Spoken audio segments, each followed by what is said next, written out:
భూమికా చావ్లా తెలుగు ప్రేక్షకులకు పరిచయం అక్కర్లేని పేరు. తన సహజ నటన, చిరునవ్వు, పాత్రల ఎంపికతో తెలుగు చిత్రసీమలో ప్రత్యేక గుర్తింపు పొందిన భూమిక ఇప్పటికీ అభిమాన హృదయాల్లో నిలిచి ఉంటారు. భూమికా చావ్లా 1978 ఆగస్టు 21న న్యూఢిల్లీలో జన్మించారు.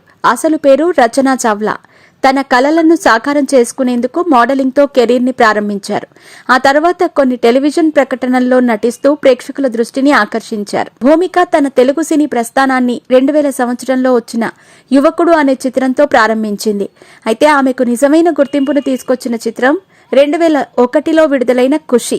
ఈ చిత్రంలో పవన్ కళ్యాణ్ సరసన భూమిక నటించి ప్రేక్షకులను మంత్రముగ్ధులను చేసింది. అందమైన ప్రేమకథా చిత్రాలతో పాటు భూమిక అనేక వైవిధ్యమైన పాత్రలు పోషించింది. ఒక్కరికి ఒకరు, సింహాద్రి, మిస్సమ్మ, సత్యభామ వంటి చిత్రాలు భూమికను నటిగా నిలిపే విధంగా నిరూపించాయి. 2007లో భూమిక భరత్ ఠాకూర్ అనే యోగా గురువును వివాహం చేసుకుంది. వీరికి ఒక కుమారుడున్నాడు.